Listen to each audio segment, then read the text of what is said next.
Bom dia, meu nome é Vanessa, eu sou coordenadora de classificação e padronização de produtos hoje na Bionexo, mas trabalho há 15 anos no mercado de OPMEs e vi algumas coisas acontecerem.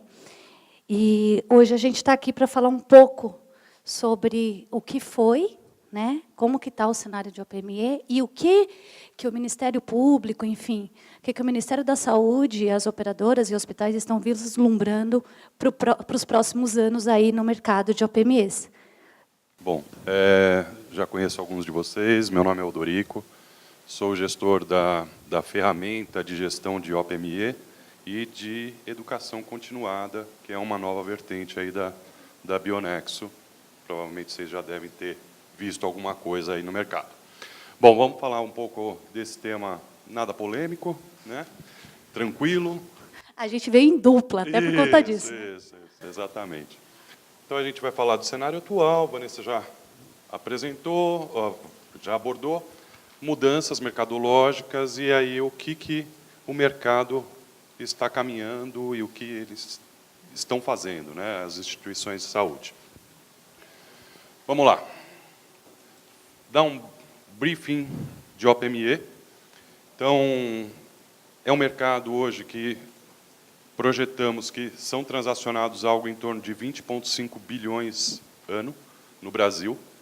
E essa distribuição ela está 61% em saúde pública e 39% em saúde suplementar. Tá? Então, a proporção aí de 61, 39, 60, 40. Tá?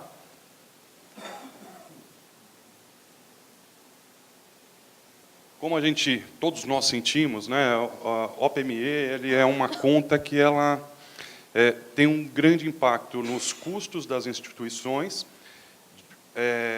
baixa previsibilidade, né, e a gente percebe aqui, se a gente comparar os últimos 5 anos, olhar os indicadores de crescimento dos custos de OPME frente às internações, a gente está falando de 120%, um crescimento de 120%, frente a uma inflação médica de 88% e IPCA 31%, ou seja, grande impacto nos custos. O OPME ele tem uma representatividade muito importante, né? Com essa variação cambial, tem impacto direto, obviamente, OPME ou DMI, né? Enfim, está mudando um pouquinho a nomenclatura, dispositivos médicos implantáveis, DMI. Então, 80% dos materiais implantáveis, eles são importados, né? Então, qualquer variação cambial, obviamente, repercute nos custos dos materiais aqui. Perdão? Voltando. Ok. Um ponto importante, OPME, a gente sabe que toda vez o médico vai, solicita um novo material, vai para o congresso, solicita um novo material, e isso é constante, né? E de fato, existem 14 mil novos produtos anualmente sendo registrados pela Anvisa. Então, 14 mil novos OPMEs lançados anualmente no mercado. É um volume absurdo, né? O tempo de vida útil, que é usar o Fialho lá como exemplo aqui também, todo produto tem o ciclo de vida, né? E de OPME são de 2 anos. Ou seja, o tempo de vida de um material ele é curtíssimo, né? Então, e o mercado ele está lançando novos produtos frequentemente. Nitidamente aí, 14 mil novos produtos ano é importante, né? Vamos lá. Variações de preço, isso também é notório que é o nosso dia a dia, né?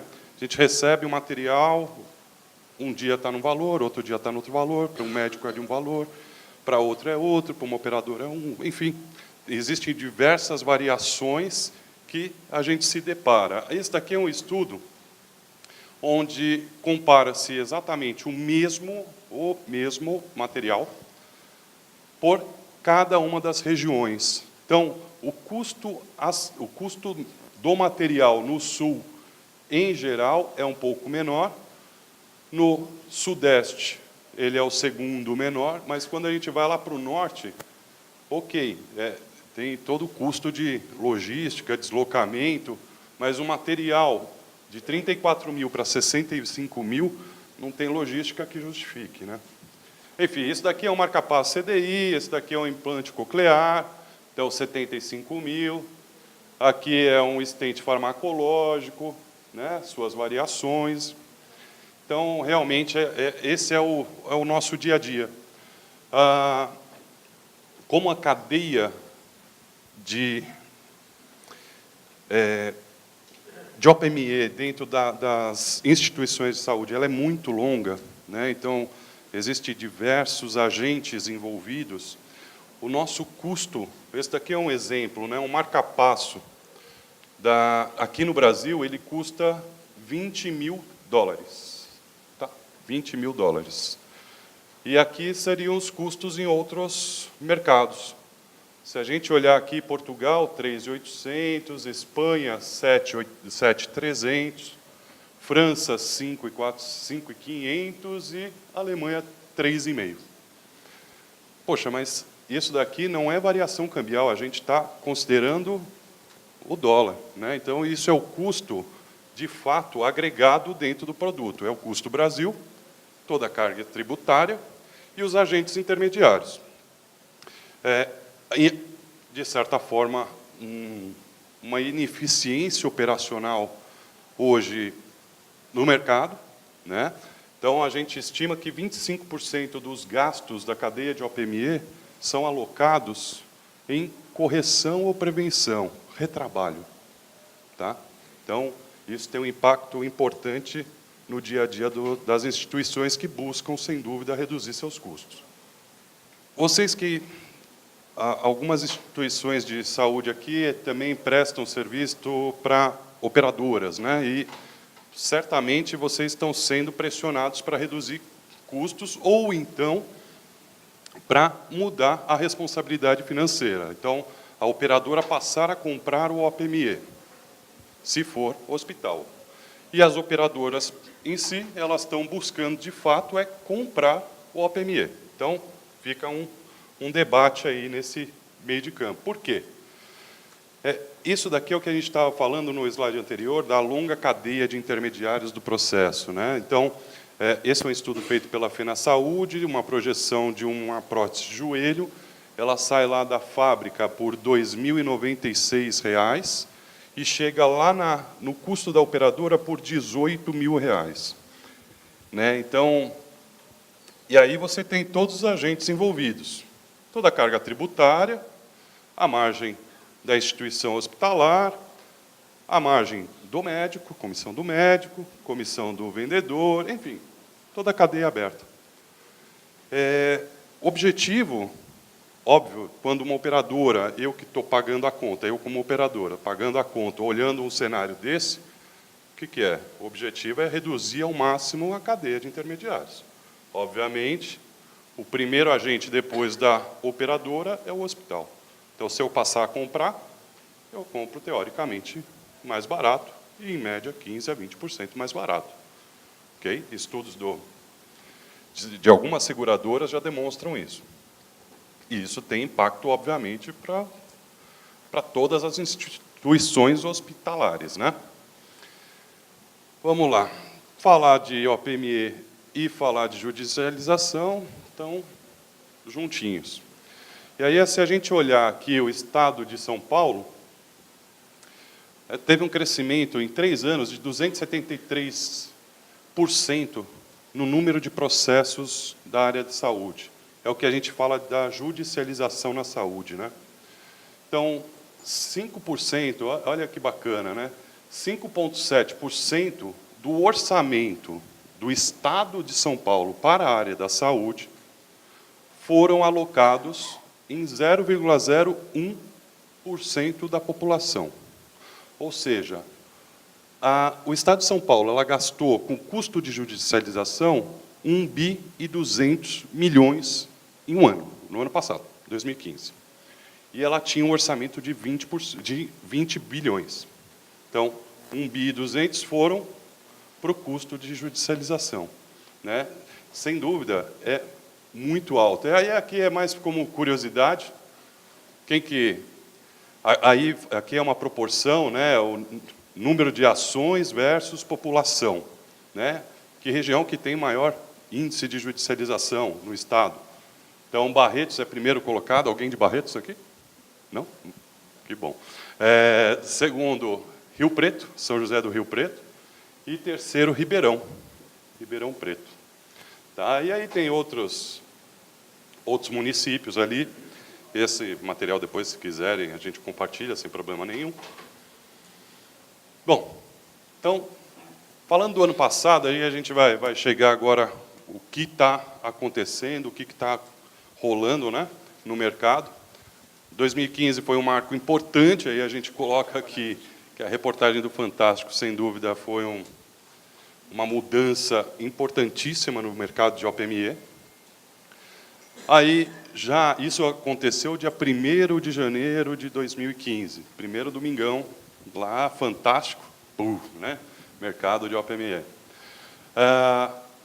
Logo em seguida, veio a resolução 273 do CREMESP, e essa resolução tem impacto direto em todas as instituições de saúde, hospitais do Estado de São Paulo, onde o responsável técnico do hospital ele é corresponsável pelo fluxo operacional e de utilização dos OPMEs, tendo penalidades, tá, implicações legais, jurídicas, civis.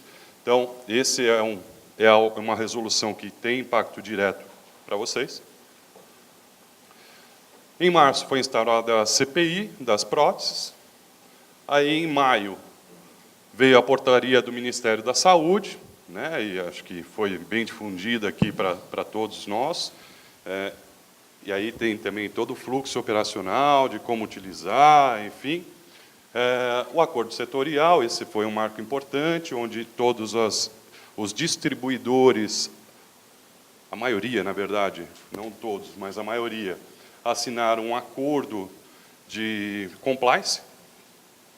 Aí o relatório do CPI, ok, o CREMEP, lá o Conselho Regional de Pernambuco, copiou exatamente a mesma resolução, Medtronic assinando o acordo de leniência em dezembro, e em dezembro, TCU, diante de tudo isso, um ano se passou, nada se resolveu, muita conversa, TCU ele está batendo na Agência Nacional de Saúde, na Anvisa, querendo um parecer, um posicionamento oficial do que vai ser feito, o que vai acontecer. Então, aqui ele está exigindo as questões de regulamentação técnica. Então, o material serve para quê? É utilizado. Então, é utilizado de que forma, que protocolo. Então, esse é um ponto. Tem a regulação financeira, que é, ok, existe o mercado de DMI, qual o preço mínimo, qual o preço teto de mercado e qual a evolução do custo desse material, o acompanhamento disso. E, terceiro, tem mais um ponto que... a questão do cadastro. Existe hoje lá uma lâmina de shaver. Lâmina de shaver existem, na nossa base lá, são 15 mil tipos, né? Então, o médico pede lá uma lâmina de shaver. Qual? Né? Então, existe aqui um projeto de padronização de itens, padronização de materiais que a Vanessa vai conduzir. Com essa ação do TCU, a ANS e a Anvisa criaram um grupo de trabalho interministerial com 6 grupos, que é justamente as mudanças mercadológicas que a gente vai abordar aqui. Vanessa vai tocar. Toca a pau. Então, o TCU chegou e disse, gente, a gente precisa padronizar a descrição de OPMEs. Não dá para ser, cada um chama o mesmo produto com nomes diferentes. Eu preciso saber do que a gente está falando. Então, qual que seria a descrição genérica, né? Que a gente chamava há algum tempo de descrição genérica e agora eles deram um novo nome, que é termo técnico. A gente precisa disso. A gente precisa regular o preço, porque a gente não sabe a quanto se compra o produto, e o mesmo produto é comprado a SUS a um preço e a convênio a outro preço. A gente precisa regular isso, a gente precisa saber. Evolução de preços. Bom, se a gente não sabe o nome do produto e nem quanto ele é comprado, como que a gente vai acompanhar a evolução de preço? O TCU disse que isso é muito importante. E ele também disse assim, que um outro grande problema do mercado de OPMEs é a relação entre produto e cirurgia. Ou seja, uma cirurgia específica gasta-se 30 mil, em uma outra 120 mil. A gente está falando dos mesmos conjuntos, parafusos, placas, ou não, a gente está substituindo. Qual que é a relação? Eles precisavam entender isso. Então vamos criar então um grupo de trabalho interministerial. Chegando nesse grupo, eles perceberam que o OPME, o buraco também é um pouquinho mais embaixo. Então, que um grupo não ia dar. Então, eles dividiram em 6 grupos. Eles juntaram temas semelhantes, e aí, então, hoje a gente tem 6 grupos de trabalho, são grupos abertos, em que estão sendo tratados assuntos relacionados ao OPME. O primeiro grupo, ele faz relação, ele é chamado de GMDN e TUS. Está junto à ANS e Anvisa, então, e Ministério da Saúde. Então, a gente vai falar de convênio, né, saúde suplementar e SUS. O primeiro ponto do grupo 1 é a relação da GMDN com a tabela TUS. Então, a gente tem hoje a tabela SIGTAP no SUS, a tabela TUS na saúde suplementar, e a gente tem a GMDN, que é uma tabela mundial, né, de nomenclatura de produtos. E ele já tem boa parte dos termos, já é uma tabela muito bem usada lá fora, e eles querem fazer essa associação dos produtos que nós temos com a tabela GMDN. Porque daí eles vão fazer a relação da tabela TUS da ANS para a tabela SIGTAP do SUS. Então, o primeiro grupo está tratando desse relacionamento do produto no Brasil e o produto lá fora. Então, como relacionar o produto que a gente chama aqui de, sei lá, ablator, com uma radiofrequência, que é o nome do produto lá na tabela GMDN. Então, é juntar tudo em uma nomenclatura só, que é o termo técnico. Um outro grupo está tratando da relação da TUS com a diretriz de uso, ou seja, não é mais a TUS de produto, é a TUS de procedimento. Então, quais são os produtos a serem usados naquela cirurgia? E aí, quando eles estão falando disso, eles não estão falando de protocolos, eles estão falando de boas práticas. Ou várias cirurgias que usam o mesmo kit de OPME. Por que tem nome diferente? Ou vários códigos TUS para o mesmo procedimento cirúrgico. Então, eles querem tentar juntar essa relação, identificar o nome do procedimento versus o material, está sendo tratado nesse grupo. A gente tem um outro grupo que é entendimento divergente. Isso nunca acontece, né? É o PMS. Não. Quem trabalha... os hospitais que consultam o site da Anvisa, eles percebem que a gente tem muitas dificuldades de informação lá dentro. Então, é um grupo especificamente falando disso, falando sobre terceira opinião, que antes era uma briga para a segunda, e agora eles já estão homologando a terceira opinião. Então, está tratando tudo que é divergente, ou seja, não entrou nos outros, está aí. Tudo que tem problema está aí. Tem um outro grupo, que é o grupo que mais está caminhando, é o grupo de protocolos, né? E aí a gente tem, de fato, um interesse muito grande das operadoras em padronizar protocolos, né? E uma dificuldade muito grande dos hospitais em aceitar os pacotes, né? Porque ele vai de encontro com uma questão de eficiência operacional, enfim, de conhecer exatamente o que eu uso, o que o meu médico usa, é o produto que eu tenho, enfim. Mas está caminhando bem. Um outro grupo está falando sobre transposição de margem, e esse não está andando nada. Por quê? Todo mundo quer, né? Mas ninguém consegue dar o primeiro passo. Então, eu quero ter uma diária hospitalar justa. Eu não quero mais receber R$200 do convênio por uma diária hospitalar, porque R$200 é no hotel. Aqui eu tenho assistência de enfermagem, eu tenho assistência de nutrição, enfim, e eu recebo R$250. Isso não é justo. Eu quero receber 800. Ok. Por outro lado, eu quero continuar ganhando no MatMed e no OPME. Eu quero continuar dando desconto em boleto, eu quero continuar comprando genérico e faturando marca, enfim. Então, dar o primeiro passo está sendo muito difícil. Então, esse grupo nada andou. A ANS está dizendo que vai publicar um manual, já que não houve um consenso sobre o primeiro passo. E vai incentivar quem quiser começar. E aí, foi criado também um outro grupo, que é um grupo da Anvisa, que é um problema. né? Vou até pular. Então, só detalhando um pouquinho, basicamente era aquilo, vou só detalhar um pouquinho, porque tem alguns temas mais importantes. Então, o OPME deixa de chamar OPME e passa a chamar DMI.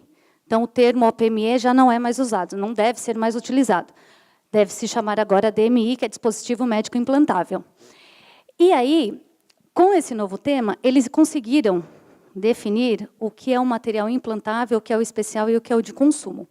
Porque dentro da sigla OPME, todo mundo sabe o que é. Né? Tá claro que é uma órtese, está claro que é uma prótese. E o que é material especial? E aí era um problema, né? Então, a maior parte das organizações olhavam, é material de consignado, eu considero material especial. É material de estoque, eu considero item de consumo. Ok. O que a gente faz com o stent? Que é um item de estoque na boa parte das hemodinâmicas, mas é um item super caro. Então, eles definiram o que é material implantável, então ficou assim, o implantável está no corpo do paciente. Não importa se é uma órtese ou se é uma prótese, está no corpo. O especial acompanha o procedimento cirúrgico. Então, a gente está falando de uma lâmina de Schaefer, uma tesoura, enfim, um trocáter. E consumo não tem relação com o procedimento cirúrgico. Desta forma, eles entendem que ficará mais fácil a negociação com as operadoras. Então, está claro, vai no procedimento cirúrgico, é implantável? A minha política de preço é esse, taxa de comercialização em cima da nota. É especial? Tabela, enfim, preço pré-definido. Eles também determinaram que vai precisar ter um nome técnico o produto, é aquilo que eu falei do genérico. Hoje não existe o nome genérico no mercado. Ele passa a ter um nome. Então, quando o fornecedor for registrar o produto no país, o fornecedor vai precisar escolher daquela lista da GMDN qual é o nome técnico do produto dele. E aí eles já fazem um vínculo.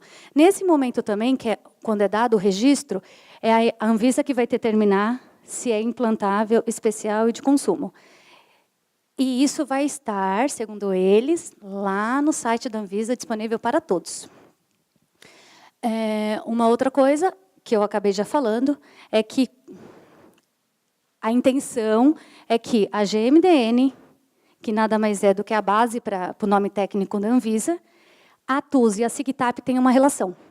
Então, a SIGTAP é extremamente genérico, né? Parafuso. A TUS é extremamente detalhado. E o GMDN tem uma classificação mais genérica. E aí, então, este é o exemplo do novo cenário. Basicamente, hoje, no SUS, a gente teria stent biliar. Quais são os stents biliares que vocês comercializam? Qual é o nome dele? O que vem na nota? Ninguém sabe. A gente sabe que o SUS paga R$200 por um stent biliar. Ok.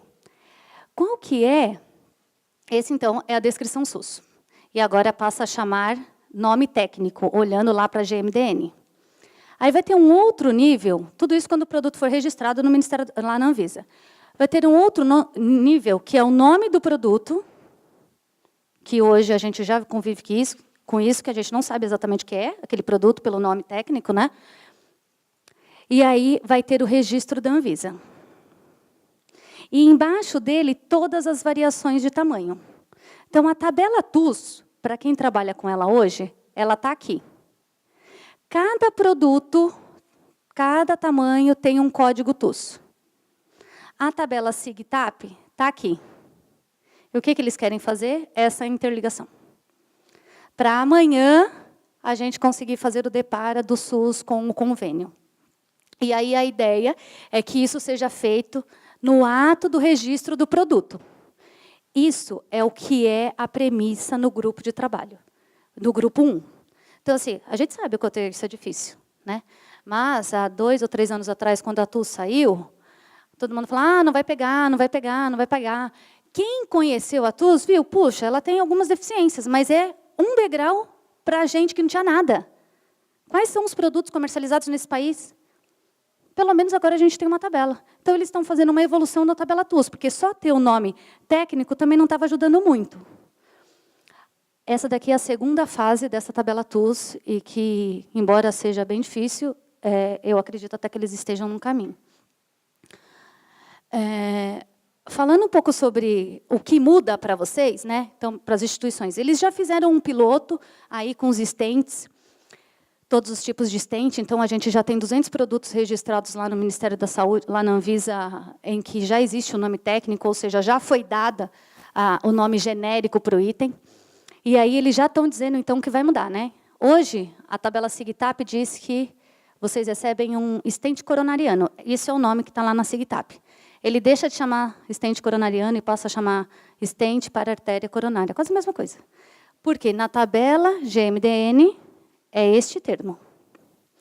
Agora, existe um outro cenário, e isso vai acontecer para tudo. Endoprótese aórtica bifurcada, endoprótese aórtica tubular e reta. São 3 nomes distintos na tabela SIGTAP. Provavelmente, cada um com um preço. Tudo vai virar endoprótese. Então, tem aí um trabalho também até de negociação de valores com o SUS. Porque não basta só trocar o nome do produto, né? Dar uma nova classificação, mas adequar os valores desta nova tabela. Então, eles já sabem que é um trabalho que precisa ser feito. Mas os nomes eles já estão trocando. E aí a gente já tem 200 produtos assim classificados hoje, lá na Anvisa.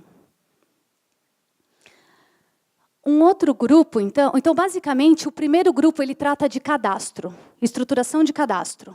A importância da informação, a importância de eu saber de fato o que eu estou comprando, de eu saber de fato o que eu estou vendendo e o que de fato está sendo utilizado no paciente. Eu acho que o primeiro grupo é o grupo que mais está tendo participantes, é um grupo muito importante, eu acho que a área da saúde já começou a vislumbrar essa possibilidade que é, quer dizer, essa deficiência que temos que é no cadastro do produto. Então, eu cadastro de qualquer jeito, logo eu não consigo fazer relação de nada com coisa alguma. E aí, por isso que eles estão estruturando essa tabela. O segundo grupo, então, ele vai falar sobre a tabela de procedimento e a diretriz de utilização, que é as boas práticas. O que ele traz? Ele ainda traz a discussão que são 3 marcas e não 3 fornecedores. Essa legislação, ela entrou em vigor em 2002, eu me lembro. A gente ainda está discutindo que 3 marcas é diferente de 3 fabricantes. Não, 3 marcas é diferente de 3 fornecedores. Ainda tem instituição mandando só uma. Ou mandando a mesma marca de 3 fornecedores diferentes. Então, isso entrou em pauta. Uma outra coisa que entrou em pauta é a falta do registro do material. Então, a TUS já está aí, já há muito tempo já se fala que o prestador precisa dizer qual é o material que está sendo utilizado, e a gente ainda tem deficiência nisso. O fornecedor manda o registro Anvisa, o hospital não confere, isso vai para a operadora, e quando a operadora confere, devolve. Quando ela não confere, ela paga o material de aço, o material de titânio por um material de aço, porque ela não conferiu. Então, eles estão dizendo da importância de ter o registro do produto. De novo, a gente volta ao cadastro do material. E uma outra coisa que eles estão determinando é assim. Hoje, a maior parte já estão tentando mudar, mas no início era assim. A maior parte das operadoras, para você conseguir autorização de cirurgia, primeiro você pedia a cirurgia, na hora que vinha a senha da internação, você entrava com pedido de material. Porque eles entendiam que só poderia analisar o material se a cirurgia tivesse ok. Ok. Aí, o que eles perceberam? Que os prestadores estão pedindo uma cirurgia, a cirurgia está liberada ao paciente, e o material a ser utilizado não é daquela cirurgia, é de uma similar, e que não é coberta no rol. Se a gente está falando de SIGTAP, a gente está falando que o prejuízo é do hospital, porque o SUS não paga. O material está no rol, está lá dentro da tabela SIGTAP, se não está, o SUS não paga. Ou existe uma negociação, enfim. No convênio, se não está no rol da ANS, na teoria, o convênio também tem que pagar. Mas o procedimento cirúrgico já foi liberado. Então, o paciente entra com uma ação. Não, mas se eu tenho a cirurgia a fazer, foi liberada aqui uma fratura. Eu estou com essa cirurgia a fazer. Só que depois de 5 dias, o prestador pede um kit de cifoplastia. Que não é usada exatamente uma fratura, porque fratura é placas e parafusos. Mas como o tempo de solicitação foi diferente, a cirurgia já foi liberada. E aí a operadora está com um problema. Porque tem a cirurgia, mas não tem um paciente. Mas não tem o material, não libera o material. Então, eles decidiram, e aí isso provavelmente impacta a área de vocês, que o procedimento cirúrgico, mais o material deve ser pedido no mesmo ato no mesmo ato de autorização. Então, aquilo que o paciente pede a senha da internação, chega aqui, eu peço a senha do material, não deve mais acontecer assim. Deve mudar esse cenário justamente porque a gente tinha médico pedindo um procedimento e o material com um procedimento que não cabe. E aí eles pegaram nesses grupos de trabalho. Se lembra dos 21 dias úteis que a operadora tem para fazer a autorização da cirurgia? Mudou. São 10 dias úteis. Tá? E isso tem um impacto significativo em toda a operação, tanto da operadora quanto do hospital, que precisa gerar as 3 cotações e encaminhar para aprovação. E aí aquele índice lá de judicialização, vocês podem ter certeza que aquilo vai aumentar significativamente. Por quê? A operadora hoje, poucas, tem operação e estrutura para atender num prazo de 10 dias úteis. Vocês vivenciam isso, né? E agora passa a ser regra. Okay? Então, era só um parênteses aí. O terceiro grupo, então, ele fala sobre entendimento divergente. Então, ele regulamenta, eles assumem, na verdade, que vai precisar ter a terceira opinião, porque só a segunda não está resolvendo, justamente por conta do disparate que existe entre a solicitação médica e aquilo que o convênio quer pagar. O médico está pedindo a mais, o convênio está liberando a menos, enfim. Então, vai ter aí a terceira opinião. Ele também diz, que é uma coisa que não tem hoje, que os DMIs passam a ter garantia. Então, quando implantado no paciente, o hospital vai ter que ter um processo para que o paciente saiba, para que o paciente tenha em seu poder qual foi o material utilizado, qual era o lote, qual era o registro, qual é o nome do produto. Então, o paciente passa a ter uma garantia formal, isso é o que eles desejam, passa a ter uma garantia formal do material implantado nele. Isso por quê? Porque amanhã, se este produto der problema, a obrigação é do fabricante, e não de quem vendeu, na verdade, de quem fabricou e de quem vendeu, e não mais do paciente. Então, eu coloquei uma prótese há 2 anos atrás, eu tinha convênio, ok, hoje estou com problema, não tem mais convênio, faço o quê? Hoje o problema está na mão do paciente, né? No caso de problema com o material. Então, agora o paciente passa a ter, ele deve passar a ter um documento que dê a garantia do produto. Então, eles estão dizendo que com isso, o paciente passa a saber o que, de fato, ele está utilizando. A gente ainda vê poucas instituições que fazem esse tipo de controle. Entregam ao paciente o comprovante do material que ele está usando. Eles estão dizendo também, discutindo nesse grupo, e aí, assim, são grupos e eles estão discutindo. Isso daqui é o que se quer. Como chegar nisso? Né? E é essas discussões que estão ocorrendo lá. Né? Isso é o perfeito. O paciente tem que ter um documento. Ok, como implementar este documento? Né? Se o meu sistema de gestão está escrito parafuso, como dar para o paciente uma garantia? Um documento do que de fato foi usado, o lote do produto que foi usado. Então, tem aí como implementar isso. Ele também está dizendo, então falou da... desculpa.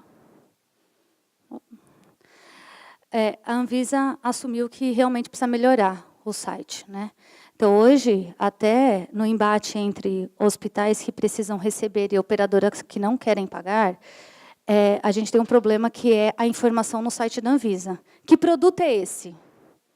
Para que serve, de fato, o produto? Então, se o auditor não sabe para que serve, e hoje ele não tem uma fonte para todos os produtos, que é o site da Anvisa. Então, a maior parte dos manuais dos produtos não estão disponíveis no site da Anvisa. Logo, se o auditor não tem um manual na mão, o que ele faz? Ele glosa. Daqui 3 meses a gente conversa, né? Põe lá na conta de glosa, a gente vai discutir essa daí, e eu ganhei 3 meses. Então, foi colocado o quanto é importante que a Anvisa disponibilize o manual de todos os produtos, para que a gente não tenha problema na hora de pagar ou receber a conta. Então, ela está assumindo isso e dizendo que vai disponibilizar. Um outro grupo é o grupo dos protocolos. Então, aí está tendo uma forte atuação das operadoras, elas também fazem parte, né, desses grupos de trabalho. E aí elas querem, de fato, adotar. A MB está junto, e o que a MB quer? Quer diminuir o preço de OPME para aumentar o honorário médico. Então, cada um, dentro do seu quadrado, pensando em como melhorar o processo para que você tenha maiores ganhos. Então, a MB já formatou alguns pacotes, né, alguns protocolos, que são de joelho marca-passo, odonto e revascularização, a de odonto eu não concordo muito, mas, enfim, a de joelho, a de revascularização está dentro daquilo que a gente enxerga mesmo. Ela promete que entre em vigor em setembro esses protocolos. E aí, a questão do protocolo é assim, é uma sugestão da MB que consultou todas as associações de classe, enfim, de joelho, vamos falar com a ortopedia, vamos falar com a Sociedade Brasileira de Ortopedia, blá, blá, blá. Eles deram ok. Muito provavelmente, é isso que a operadora vai fazer. Ó, eu pago esse protocolo aqui. Prótese primária só pode ser cimentada e só pode ser nacional, porque a MB diz que é isso. Então, isso no dia a dia de vocês, se de fato for implementado a partir de setembro, muito embora eles digam que, olha, é só uma sugestão de uso, é só aquilo que a gente viu, é aquilo que tem dentro da nossa vivência, na prática, a operadora vai implementar. Porque, provavelmente, esse protocolo tenha um custo menor. Provavelmente. Mas eu li os protocolos, eles estão bem formatados, tem todas as patologias, tem todos os materiais, em qual situação, ele está muito bom. Aí a gente só precisa ver se na prática vai funcionar. Mas, ao menos discutir esse assunto, eles estão discutindo. Aí a gente tem a transposição da margem. Por um lado, que tem a MB querendo diminuir o custo de OPME para colocar em honorário médico, a gente tem os hospitais querendo diárias mais justas. Então, está lá um grupo de trabalho falando sobre transposição da margem, que foi pouco falado, inclusive. Mas o que está sendo dito é que eles querem avaliar incentivos para operadoras e hospitais que queiram tocar este projeto, esses pilotos. A ideia lá, está claro que, nessa questão de transposição de margem, deve acontecer o que o Dorico disse, que é a operadora comprar.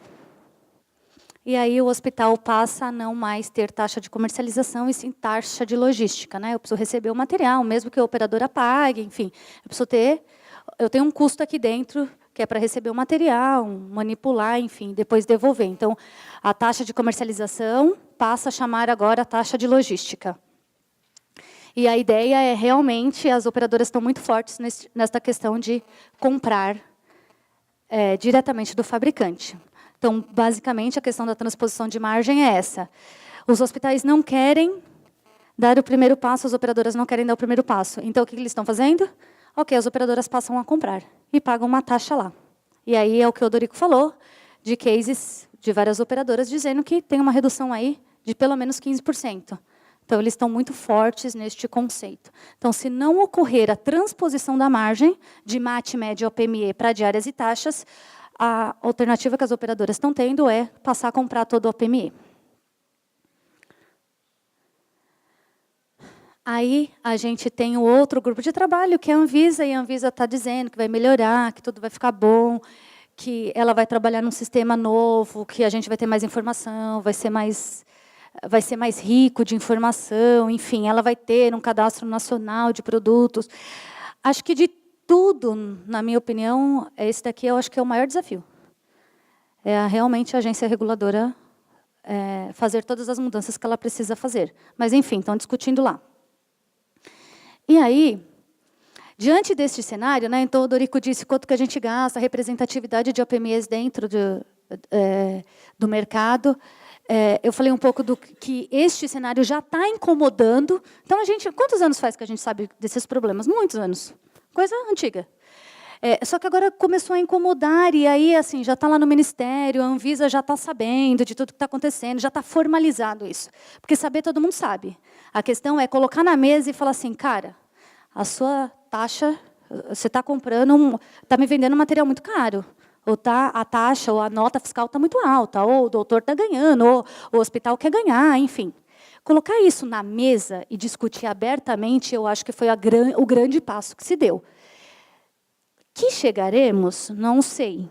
Mas, ao menos, o incomodar já é uma luz ao final desse túnel de OPMEs. E aí, o que a gente tem visto, dentro deste cenário todo de OPMEs, o que a gente tem visto de ações, de alguns hospitais já. Então, esse cenário já começa a incomodar, chegou no Ministério da Saúde, na Anvisa, na ANS, blá, blá, blá, mas isso já vinha incomodando algumas instituições. E aí, o que a gente percebeu em alguns hospitais, e a gente está aqui só dando, é só uma contribuição mesmo, né? O primeiro grupo de trabalho fala de cadastro. O mercado varejista, o mercado financeiro, enfim, a indústria, a base é sempre o cadastro. Na área da saúde, cadastro é sempre custo. Qualquer um cadastra qualquer coisa. Eu estou lá na área de cadastro, eu estou lá na área de compras, qualquer pessoa cadastra qualquer coisa. E aí, se a gente não tem um cadastro estruturado, primeiro que agora, quem não tinha um cadastro estruturado, quando entrou a TUS, teve um problema. E aí, cadastro, eu falo de um modo geral, de áreas e taxas, gases, enfim, procedimento cirúrgico, produto, enfim. Quem não tem um cadastro estruturado, com certeza, não tem uma dificuldade muito grande de gestão. Porque como que eu faço gestão de lâmina de shaver se eu não sei qual eu estou comprando? Eu compro lâmina de shaver, só que tem dia que eu compro a de ossos, tem dia que eu compro de quadril, tem dia que eu compro de joelho. A de joelho é mais barata do que a de quadril. Mas se está tudo no mesmo bolo, na média, e foi o que o Thiago falou, na média eu pago R$700. Mas R$700 para uma de joelho está cara. Para uma de quadril está barata. Mas se no meu sistema está escrito lâmina... Então, eu acho que o primeiro grande passo foi as instituições perceberem o quanto estruturar um cadastro vai ser importante para o novo cenário, que é não só o que a ANS está dizendo, mas é uma eficiência do processo. Então, como avaliar as melhorias que eu posso fazer internamente? Como melhorar a minha eficiência operacional se hoje eu não sei nem o que eu compro? Eu não sei nem o que eu vendo. Está tudo na cabeça de uma pessoa aqui. Eu sei que isso daqui custa R$400. Eu chego na instituição e falo, quanto você paga na lâmina? Ele fala, 400. De qual marca? XYZ. Ok, tira o cara. O que está no sistema? Qual é o preço de última compra de um parafuso? Aparece lá, R$27. Eu falo, não é possível. Ele, não, é porque o último que usou foi SUS. Ok, perfeito. E aí, então, porque o preço SUS e de convênio muitas vezes é diferente, né? Então, só que o produto no sistema é o mesmo. Não importa se quem usou foi o convênio ou o SUS. Aí o preço altera. E, na verdade, o convênio a gente paga mais caro, né? Uma vez com o cadastro estruturado, e foi também o que a gente disse, se eu tenho o dado, eu consigo negociar com a equipe médica. Eu consigo negociar com operadoras. Eu consigo negociar com fornecedores, porque eu sei o que eu estou comprando. Eu conheço o meu histórico. Hoje, a maior parte das instituições, não estou dizendo o que acontece aqui. Eu quero 10% de economia. Em OPME, 10% de economia é pouco. Não importa quanto você compra, a quanto você compra. 10% é pouco. Porque as operadoras não estão dizendo que na primeira leva já levou 15%, e elas nem têm experiência de compra. Elas nem conhecem todos os fornecedores, distribuidores. Se de leva já está dando 15% em case, 10% não dá.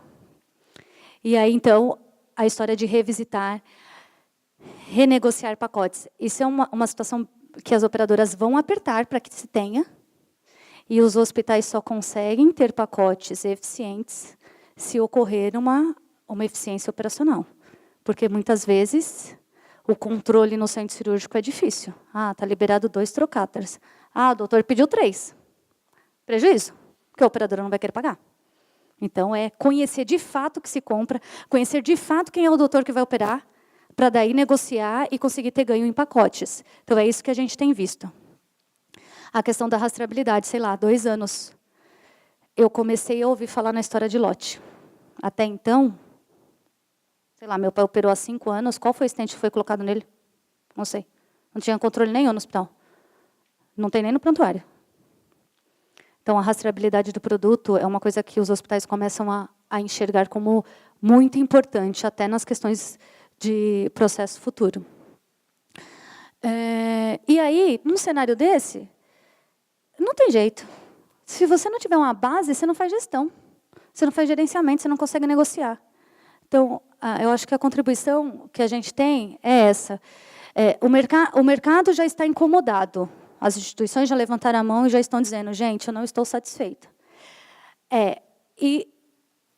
Mas eu estou disposta a dar o primeiro passo, né? Eu estou disposta a ter um puta de um trabalho quer mexer no meu cadastro, quer convidar os meus médicos, quer negociar com os meus fornecedores, tudo isso vai dar um trabalho. E eu acho que faz 15 anos eu vi pouco se andar. Mas nessa última aí, que foi todo mundo levantar a mão e falar assim, puxa, eu sei que a gente está tendo problema na área mesmo, todo mundo quer ganhar, e todo mundo quer ganhar, mas é que todo mundo quer ganhar muito. Vamos tentar equalizar aí? Então, eu acho que esse é o nossa maior contribuição. Gente, já tem hospitais olhando para isso. A gente já está enxergando isso como consultoria nos hospitais.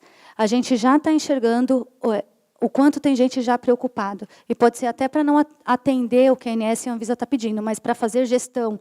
O OPME geralmente está ali em torno de 30% do custo, né? Ou do faturamento, enfim, no caso de hospital. Como vocês estão gerenciando essa conta?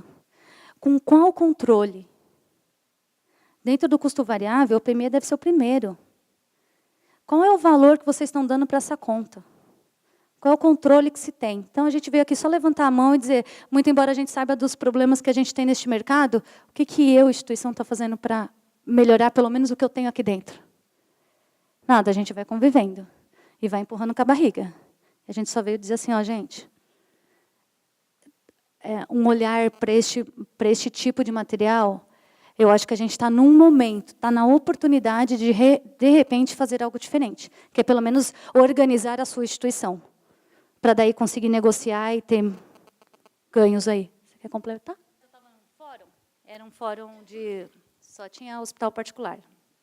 Não era sistema público, era mais particular. E aí alguém fez uma pergunta similar a essa, e aí um diretor de um hospital super top respondeu assim, gente, está claro para mim que nós somos ineficientes. Está claro para mim que a gente não sabe fazer isso. E está claro que ou a gente tem duas alternativas. Ou a gente passa a fazer honestamente este processo, ou a gente vai ser engolido por essas operadoras. Porque eu comprar a 10 e a operadora daqui 3 minutos me dizer que comprou a 8, é dizer que eu roubo. E a gente sabe que isso acontece. Ele diz assim, e tinha, sei lá, uns 100 hospitais. Todo mundo baixou a orelha. E é verdade. Então, assim, este processo é um processo, para mim, claro, de ineficiência hospitalar. Porque o hospital quer ganhar muito, eu não estou dizendo que acontece aqui em todas as instituições, mas a gente sabe o que é desconto no boleto. Boa parte sabe o que é desconto no boleto. Os hospitais ganham no desconto no boleto para sucumbir o problema operacional que ele tem. É o parafuso que foi pelo ralo e não tem controle. É o material que ele usou, que ele disse que usou e não está comprovado. É o material que ele não poderia ter usado, mas não tem um processo para segurar esse material dentro do centro cirúrgico. É o material que o médico pediu, o convênio negou e o hospital colocou para dentro. Tudo isso ele sucumbe com o desconto no boleto. Isso é processo típico de ineficiência, de falta de processo, na verdade. E as operadoras encontraram um grande gancho, que é assim, cara, se você está me vendendo a 10 e eu, com minha área de compra aqui, ó, pequenininha, que nem sei comprar direito, de cara compra 8, não tem. E aí, as grandes operadoras ou as operadoras regionais que têm um grande poder, os hospitais ficam vendidos. E esse doutor falando, eu falei, puxa vida, talvez esse tenha sido o primeiro que falou claramente o que acontece. E eu acho, Saudade, que não tem muito o que mudar, não. Enquanto os hospitais não conseguirem ter preço justo para o PME e fazer da operadora uma parceira, de fato, a operadora vem com poder, porque é ela que tem o dinheiro. E os fornecedores, né, a gente foi conversar com os fornecedores. O que vocês acham disso? O fornecedor acha ótimo, porque a operadora paga. O hospital não paga, o hospital demora para pagar. A operadora paga, a Bionexo tem cliente que é operadora e compra pela plataforma, e ela paga em 7 dias. Que hospital que paga em 7 dias? Ela tem o dinheiro. Se eu te pagar em 7, você me dá mais 10% de desconto? O cara falou, dou. Ela falou, paga em 7. O hospital pode pagar em 7? Não pode. Então, o fornecedor ele quer vender para a operadora. Então, a gente tem a operadora querendo comprar, o fornecedor querendo vender, e a possibilidade de 15% de redução. E o preço do fornecedor nem mudou. E ele, antes que recebia a 30, agora ele passa a receber a 7. Então, eu tenho visto que isso vai caminhar. em um hospital mais rápido, em outro mais devagar, para alguma operadora mais rápido, mais... E aí eu acho que realmente a culpa é dos hospitais mesmo. Eu vou defender os hospitais, hein, Vanessa? Na verdade, eu acho que a discussão é bem maior. Eu acho que a gente entrou num círculo vicioso que, com a questão da baixa remuneração nas tabelas dos convênios, os hospitais foram criativos. E aí começou a agregar mais valor ao negócio. Então, um item que né, você consegue, aí, o que eu falei da rentabilidade na outra apresentação, é um dos itens, é o PME, a rentabilidade. Então, você paga um preço menor, ou que o desconto vem em boleto, né, grande parte dos hospitais trabalhavam dessa forma, está mudando, mas do outro lado, nenhuma operadora se movimentou para falar, ó, eu não tenho mais margem de comercialização, mas eu quero te reajustar a tabela em percentual X. Grande parte das operadoras, elas dão aí um reajuste médio, né, isso depois de 6 meses, 7 meses de negociação, mesmo com a data de vencimento do contrato já expirada, de 5%. Né? E aí você vê os custos dos hospitais num período, né, excessivamente muito maior. E aí, por isso que eu falo defendo os hospitais, porque entrou num círculo vicioso que não é tão simples de resolver. Né? Então tem uma discussão muito maior, sem contar um outro fator, que é a questão médica, né? Que é uma questão cultural, em que... Tem algum médico aqui na plateia?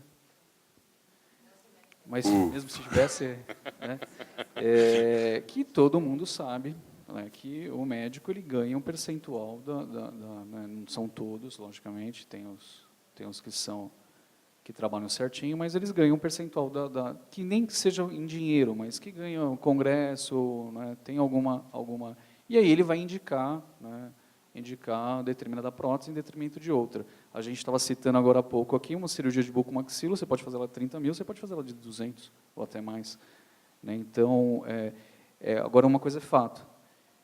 Para os hospitais que trabalham SUS e convênio, se você tivesse né, uma forma de parametrizar e ter o mesmo valor de material para ambos, eu acho que você perderia menos tempo, né, nessa discussão com o convênio, os 21 dias que de fato acontece, e aí usam até a questão do fluxo de caixa das operadoras para autorizar o material, você vai conseguir fazer muito mais cirurgias dentro do mês e talvez você vai conseguir girar mais pacientes nos seus leitos e ter um equilíbrio econômico-financeiro melhor no hospital. Mas é uma discussão, eu estou há 20 anos na área hospitalar, eu ouço isso já desde quando comecei e eu acho que ainda vai mais uns bons 10 anos aí pela frente. Esses grupos, o GTI aqui, né, um grupo de trabalho interministerial, ele tem um prazo até julho para apresentar as propostas. Tá? Então, aqui são propostas, isso é o que está sendo discutido. Cadastro está andando bem, transposição de margem não está andando nada. Você tem outros grupos, Anvisa está com o pé no freio, né? Mas os outros grupos eles estão caminhando bem. Tá? Esses dois últimos aqui não. A questão, não tenha dúvida, do hospital, ele precisa olhar a margem dele. Né? Pensando que, em um ano, a saúde suplementar perdeu 1.300.000 beneficiários. Então, provavelmente, o hospital que atende SUS, ele vai continuar tendo o mesmo volume de atendimento, mas com um mix diferente. Né? O mix de convênio tende a reduzir e o do SUS aumentar. Se a conta aqui do SUS não fecha, e o convênio está subsidiando e o mix vai ter alteração, provavelmente teremos perspectivas não lá muito boas.